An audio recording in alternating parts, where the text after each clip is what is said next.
Il y a quelques années, lors d'une discussion privée avec un ingénieur motoriste d'un grand constructeur européen, il m'a confié une vérité glaçante. « Henri, nous ne concevons plus des moteurs pour qu'ils durent 20 ans. Nous les concevons pour qu'ils survivent juste assez longtemps après la fin de la garantie. » Cette phrase résonne en moi chaque fois que je vois un client désemparé avec une facture de 3 000 €. La réalité brutale, c'est que la majorité des moteurs sont assassinés lentement par leurs propriétaires, faute de connaissances. Aujourd'hui, sur Mécanique Secrète, nous allons briser ce cycle. J'ai compilé pour vous une liste exhaustive des 10 habitudes destructrices à bannir immédiatement. Si vous appliquez ces conseils, votre voiture pourra dépasser les 400 000 km. Préparez-vous, car la dernière erreur est commise par 90% des conducteurs chaque matin. Section 1. La supercherie du changement d'huile. Commençons par le mensonge le plus répandu, le plus dangereux et le plus lucratif de l'industrie automobile moderne, l'intervalle de vidange d'huile soi-disant long life. Ouvrez votre carnet d'entretien ou regardez l'ordinateur de bord de votre véhicule récent. Vous y verrez probablement une préconisation de vidange tous les 25 000, voire 30 000 km ou tous les 2 ans. Les constructeurs présentent cela comme une avancée technologique, une économie pour vous et un geste pour l'écologie. Moi, en tant que mécanicien qui voit l'intérieur des moteurs, j'appelle cela une mort programmée à petit feu. Il faut comprendre une chose fondamentale sur la mécanique des fluides, l'huile est le sang de votre moteur, mais elle est bien plus que cela.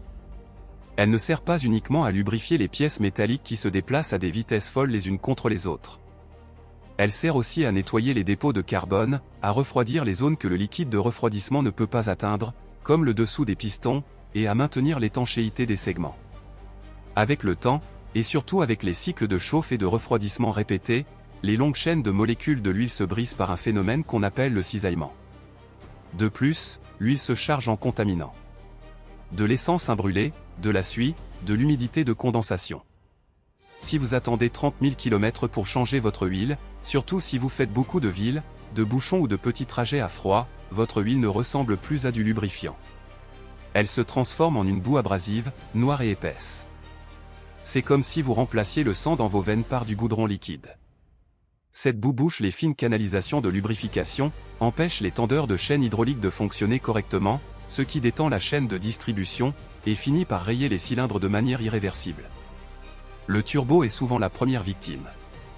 L'axe du turbo tourne à plus de 100 000 tours par minute et flotte sur un film d'huile microscopique. Si cette huile est chargée de particules abrasives ou si elle a perdu sa viscosité à cause de l'usure, le turbo casse. Et là, la facture est salée. Ne croyez pas aveuglément le marketing des constructeurs. Ils veulent vendre des voitures, pas les faire durer éternellement. Si vous voulez garder votre voiture, faites votre vidange tous les 10 000 à 15 000 km maximum, ou impérativement une fois par an, peu importe le kilométrage. C'est un investissement de 70 € qui vous économisera un échange standard de moteur à 6 000 €. C'est purement mathématique. Section 2, problèmes liés à la boîte de vitesse manuelle et à l'embrayage. En France, nous avons une culture automobile très attachée à la boîte manuelle. C'est un plaisir de conduite, une sensation de contrôle direct sur la machine. Mais cette préférence culturelle a un coût caché exorbitant si vous avez développé deux mauvaises habitudes très spécifiques, que je vois malheureusement tous les jours sur la route.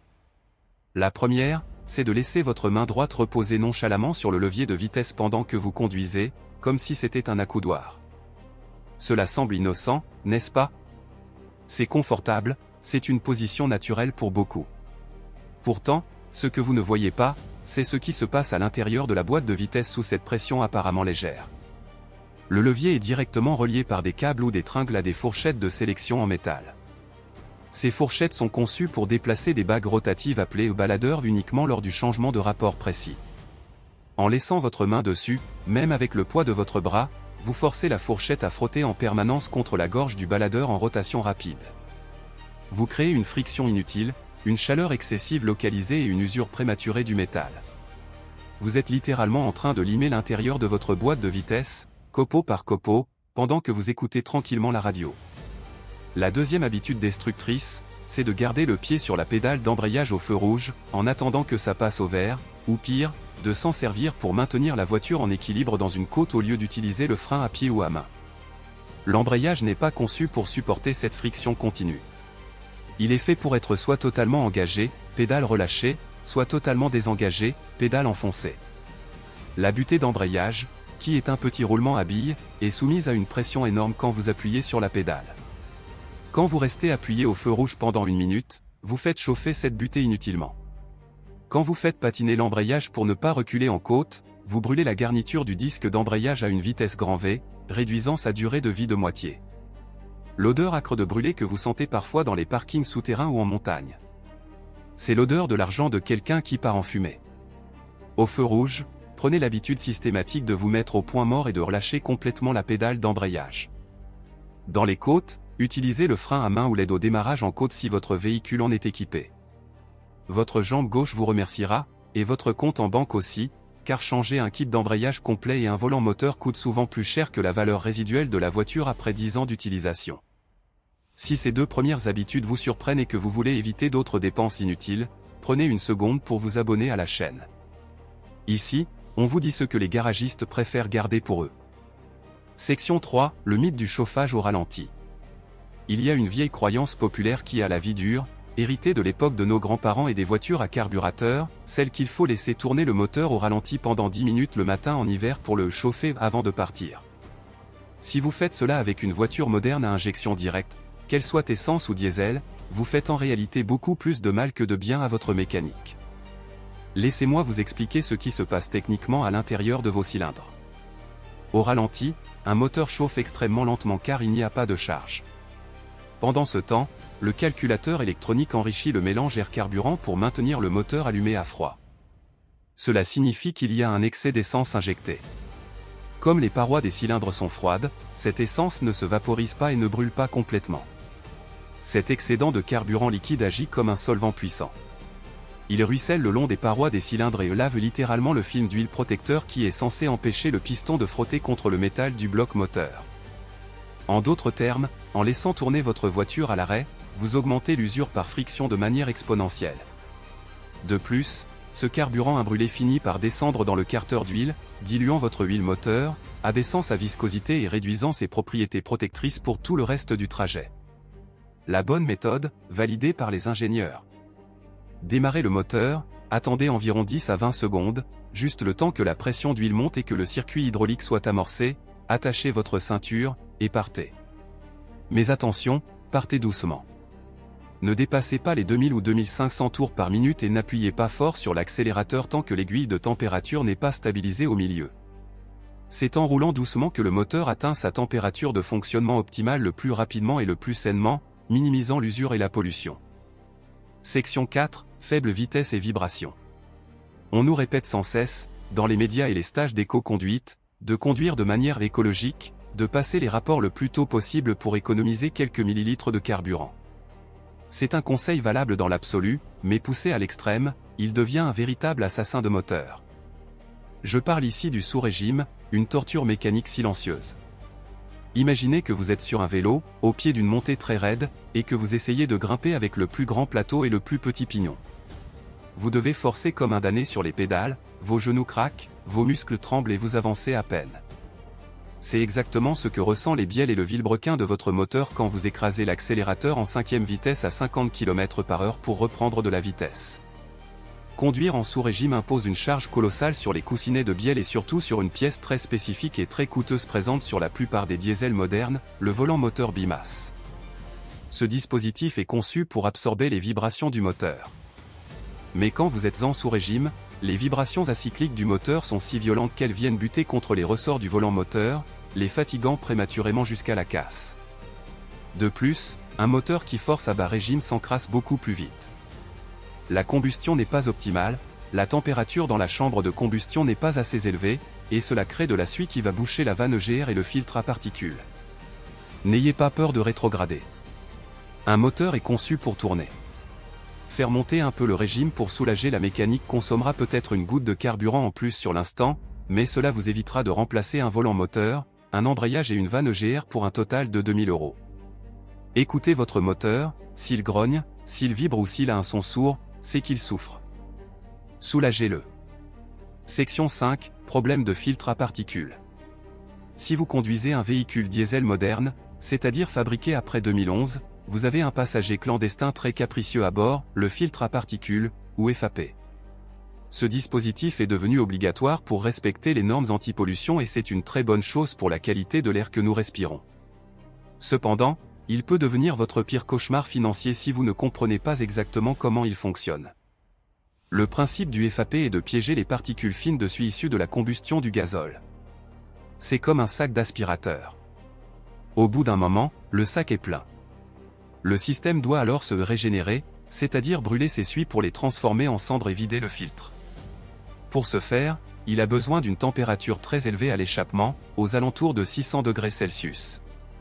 Cette température ne peut être atteinte que si le moteur est bien chaud et que vous roulez à un régime soutenu pendant un certain temps. Le problème majeur en France ? Beaucoup de gens achètent des diesels pour faire uniquement des trajets courts, aller chercher le pain, déposer les enfants à l'école, traverser les embouteillages pour aller au bureau à 5 km. Dans ces conditions, le FAP ne chauffe jamais assez pour lancer sa régénération. Il s'encrasse, se colmate, et finit par étouffer complètement le moteur. Le voyant moteur s'allume, la voiture passe en mode dégradé avec une perte de puissance totale, et la facture du remplacement du FAP peut atteindre des sommets astronomiques, parfois plus de 1 500 €. Si vous avez un diesel, c'est une obligation mécanique, presque une ordonnance médicale, au moins une fois toutes les 2 semaines, prenez l'autoroute ou une voie rapide. Roulez pendant 20 minutes à un régime supérieur à 3000 tours par minute. N'ayez pas peur du bruit, restez en 4e vitesse à 110 km/h s'il le faut. Cela forcera la montée en température et la régénération du filtre. Si vous faites uniquement de la ville et que vous ne pouvez pas faire ça, vendez votre diesel au plus vite et achetez une essence ou une hybride. Vous économiserez de l'argent et beaucoup de stress. Section 6, négligence concernant le liquide de refroidissement. Parlons maintenant d'un fluide que tout le monde oublie jusqu'à ce qu'il soit trop tard, un fluide qui travaille dans l'ombre, le liquide de refroidissement. On vérifie le niveau de temps en temps, oui, mais posez-vous la question, quand avez-vous vidangé et remplacé ce liquide pour la dernière fois ? Jamais ? C'est malheureusement ce que je constate sur la plupart des véhicules qui entrent dans mon atelier. Le liquide de refroidissement a 2 fonctions vitales, empêcher le moteur de geler en hiver et de bouillir en été, bien sûr, mais surtout protéger l'intérieur du moteur contre la corrosion et l'électrolyse. Avec le temps et les cycles de chauffe, ces additifs chimiques s'épuisent. Le liquide change de pH, il devient acide. Un liquide de refroidissement trop vieux commence littéralement à manger le métal de l'intérieur. Il attaque les joints de culasse, ronge les pales de la pompe à eau, perfore le radiateur de chauffage et corrode les chemises des cylindres. J'ai vu des moteurs entièrement détruits, bons pour la casse, par l'électrolyse interne simplement parce que le propriétaire n'avait pas voulu dépenser 80 € pour une purge du système tous les 5 ans. De plus, un vieux liquide chargé de dépôt n'évacue plus la chaleur aussi efficacement. Votre moteur fonctionne donc en permanence à des températures légèrement plus élevées que la normale, ce qui cuit les joints d'étanchéité, durcit les durites en caoutchouc et accélère le vieillissement de tous les plastiques sous le capot. La règle d'or est simple, remplacez votre liquide de refroidissement tous les 4 ou 5 ans, quel que soit le kilométrage. C'est l'élixir de jeunesse de votre moteur, ne le privez pas de cette protection.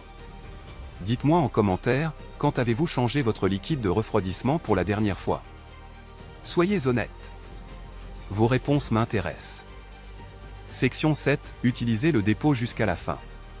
Êtes-vous du genre à aimer le suspense ? À attendre que l'ordinateur de bord affiche 0 km d'autonomie avant de commencer à chercher frénétiquement une station-service ? Si oui, sachez que vous jouez à la roulette russe avec votre pompe à carburant, et c'est un jeu où la banque gagne toujours. Dans la majorité des voitures modernes, la pompe à carburant est électrique et elle est immergée directement à l'intérieur du réservoir. Pourquoi ? Parce qu'elle utilise le carburant lui-même pour se refroidir et pour lubrifier ses composants internes.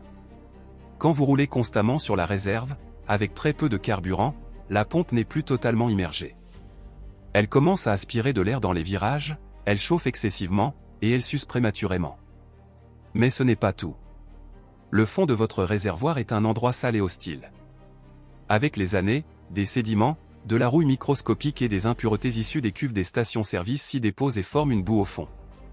Quand le niveau de carburant est bas, la concentration de ces saletés augmente drastiquement et elles ont beaucoup plus de chances d'être aspirées par la crépine de la pompe. Même si vous avez un filtre à carburant, les particules les plus fines peuvent passer ou colmater le filtre prématurément, forçant la pompe à travailler 2 fois plus dur pour pousser le carburant vers le moteur. C'est une habitude qui ne coûte absolument rien à changer. prenez la décision de faire le plein quand il vous reste un quart du réservoir. Considérez ce dernier quart comme une réserve d'urgence absolue, pas comme une partie utilisable au quotidien. Votre pompe à carburant, une pièce souvent coûteuse et très difficile d'accès sous la banquette arrière, durera toute la vie de la voiture. Chapitre 8, Bosses et trottoirs. La France est devenue, sans conteste, la championne du monde des ronds-points et des dodanes. Il y en a partout, de toutes les formes et de toutes les hauteurs. Et la façon dont vous les abordez détermine directement la durée de vie de votre suspension et de votre châssis. Je vois tous les jours des conducteurs qui arrivent vite et qui freinent violemment sur le dodane. C'est la pire chose à faire physiquement pour votre voiture. Quand vous freinez fort, par un phénomène de transfert de masse, tout le poids de la voiture est projeté vers l'avant. Les amortisseurs avant sont comprimés au maximum de leur course. Ils sont embutés. Si vous heurtez le dodane à ce moment précis, la suspension n'a plus aucun débattement disponible pour absorber le choc. Elle devient un bloc rigide. Toute l'énergie de l'impact, qui est violente, est transmise directement au bras de suspension, aux rotules, aux coupelles d'amortisseurs et finit par déformer le châssis lui-même. La bonne technique de pilotage ? Freinez avant l'obstacle. Ralentissez suffisamment. Et relâchez complètement la pédale de frein juste une seconde avant que les roues avant ne montent sur le dodane. Ainsi, le nez de la voiture se relève, les amortisseurs se détendent et retrouvent leur capacité à absorber le choc en douceur. Et par pitié, arrêtez d'escalader les trottoirs pour vous garer comme si vous conduisiez un char d'assaut tout-terrain. Pincer un pneu contre une bordure de trottoir vive peut briser sa structure interne métallique, créant une hernie invisible de l'extérieur mais qui crée un risque d'éclatement mortel sur l'autoroute des semaines plus tard. Cela dérègle aussi la géométrie de vos trains roulants, le parallélisme, ce qui usera vos pneus de manière irrégulière et augmentera votre consommation de carburant. Traitez vos trains roulants avec respect, c'est la seule chose qui vous relie à la route. Section 9, Système Start et Stop. C'est un sujet qui fâche, qui divise les experts, mais il faut en parler avec honnêteté, le système Start et Stop. Sur le papier, c'est une invention géniale pour réduire les émissions de CO2 en ville et économiser quelques décilitres de carburant pour obtenir l'homologation. Mais d'un point de vue purement mécanique, pour la longévité à très long terme du moteur, c'est une aberration. Un moteur subit 90% de son usure totale au moment du démarrage.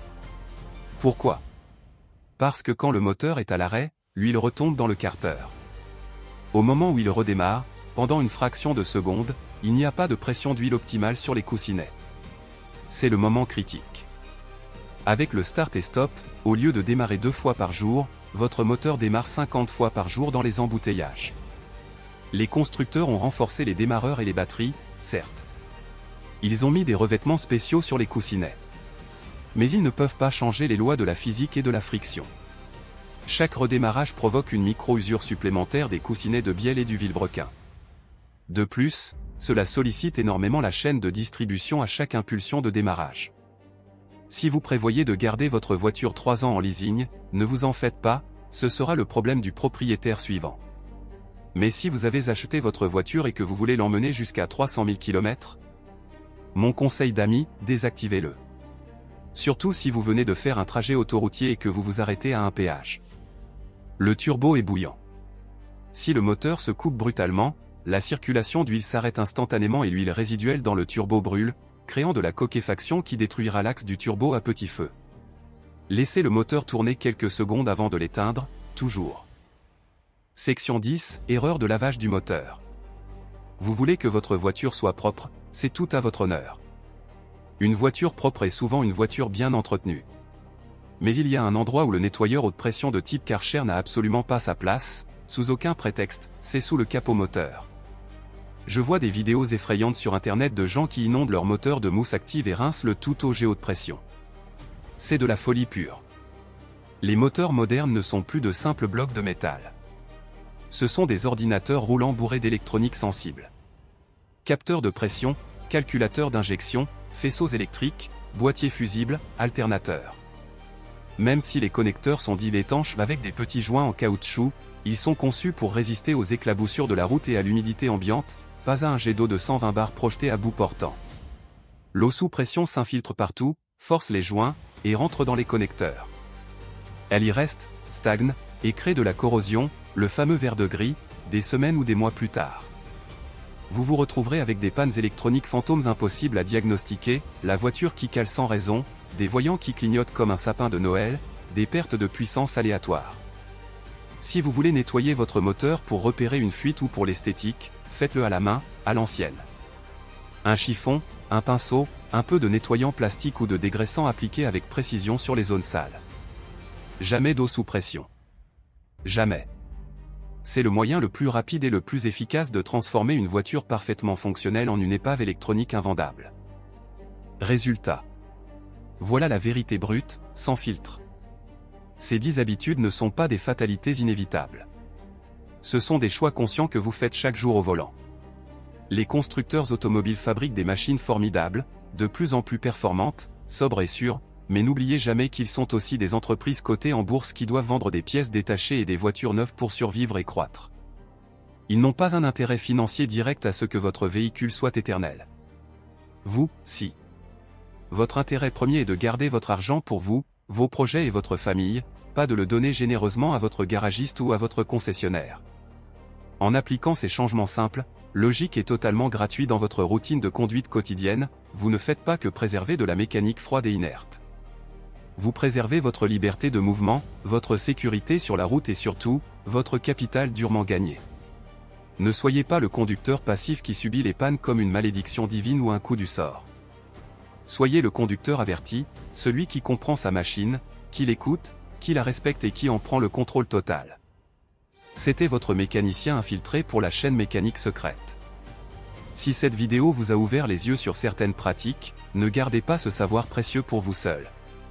Partagez-la massivement avec un ami, un collègue ou un membre de votre famille qui maltraite sa voiture sans le savoir.